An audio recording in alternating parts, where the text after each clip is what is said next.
పిలిచిన పలికేటి పరమేశ జగదీశ. మేఘశ్యాముడు అమాయకుడైన చదువురాని శివభక్తుడు. ఎల్లప్పుడూ ఓం నమ శివాయ జపించేవాడు. బాబాని అతడు శివస్వరూపంగా భావించేవాడు. షిరిడీలో మేఘశ్యాముడు బాబాను 2 చోట్ల పూజించేవాడు. ఒకటి మసీదులో బాబాను స్వయంగా పూజించేవాడు. అదేవిధంగా వాడాలో నానాసాహెబ్ చంద్రకర్ ఇచ్చిన పటమును పూజించేవాడు. ఈ ప్రకారం 12 నెలలు చేశాడు. ఇతడు బాబాకు ఒంటికాలుపై హారతిచ్చేవాడు.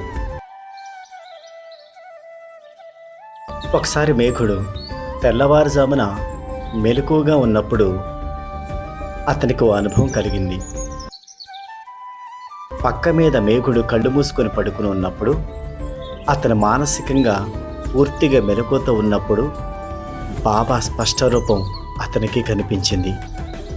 బాబా కూడా అతను మెలకువగా ఉండడం చూసి అతని పక్క మీద అక్షంతలు వేసి,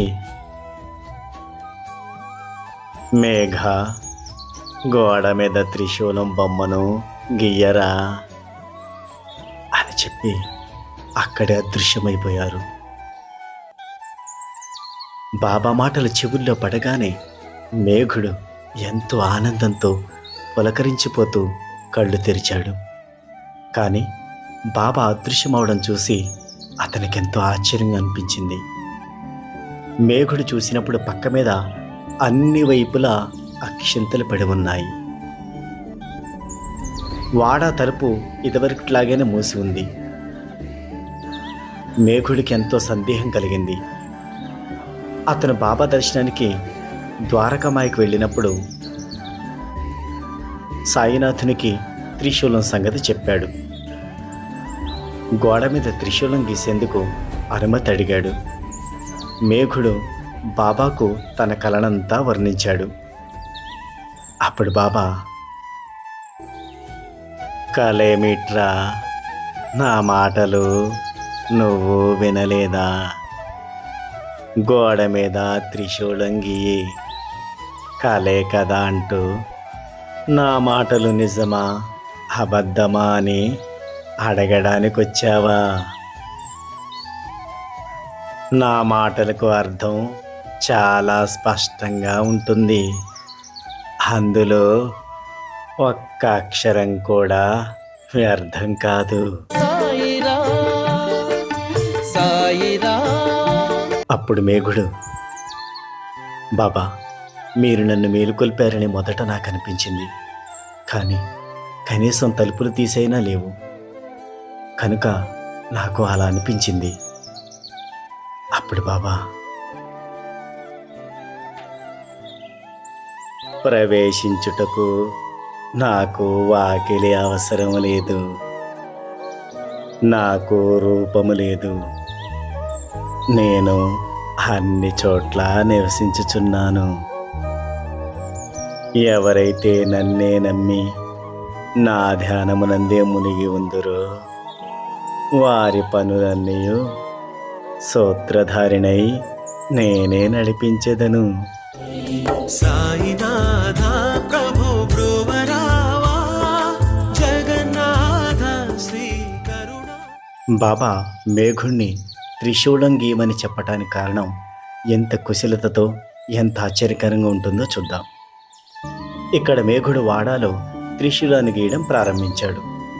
గోడ మీద బాబా బొమ్మ పక్కనే ఎరుపు రంగులో త్రిశూలాకృతిని గీశాడు.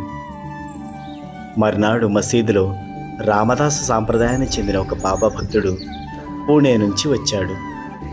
బాబాకు నమస్కరించి అతను బాబాకి శివలింగాన్ని అర్పించాడు. ఇంతలో మేఘుడు కూడా అక్కడికి వచ్చి అతను బాబాకి సాష్టాంగ నమస్కారం చేశాడు. బాబా అతనితో,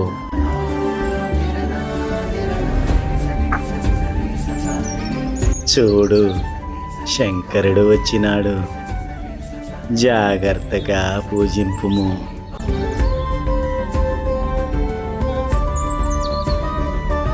ఈ విధంగా త్రిశూలం గీయమని కల వచ్చిన వెంటనే సరాసరి లింగమే ప్రాప్తించినందుకు మేఘుడు చకుతుడై లింగాన్ని చూసినప్పుడు ప్రేమతో అతని కంఠం రుద్ధమైంది.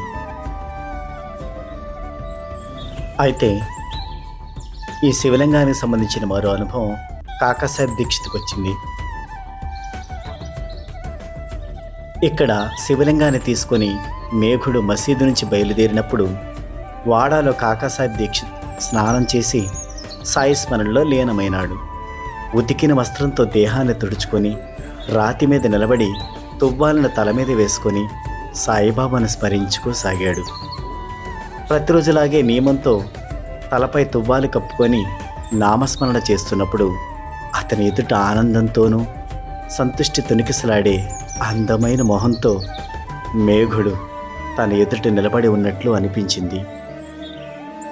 మేఘుడేలా అన్నాడు, చూడు కాక, బాబా నాకు శివలింగం ఇచ్చారు, ఇది చూడు అన్నాడు. కాకాసాహెబ్కి ఈ లింగం విశిష్టతను చూసి ఆశ్చర్యంతో పాటు ఆనందం కూడా కలిగింది. ఒక క్షణం ముందర ఎవరి ఆకారము చిహ్నము ధ్యానంలో వచ్చాయో అదే లింగాన్ని చూసి దీక్షిత్ మనసు వెంటనే ఆనందించింది. ఈ ప్రకారంగా గోడ మీద త్రిశూల ఆకారం గీయించి తన చిత్రం పక్కనే శివలింగ స్థాపన చేయించారు సాయినాథుడు. మేఘుడికి శంకరుని పూజ అంటే ఇష్టమని అతనికి శివలింగాన్నిచ్చి అతని శివభక్తిని బాబా దృఢం చేశారు. నిజంగా బాబా కుశలత అద్భుతం కదా.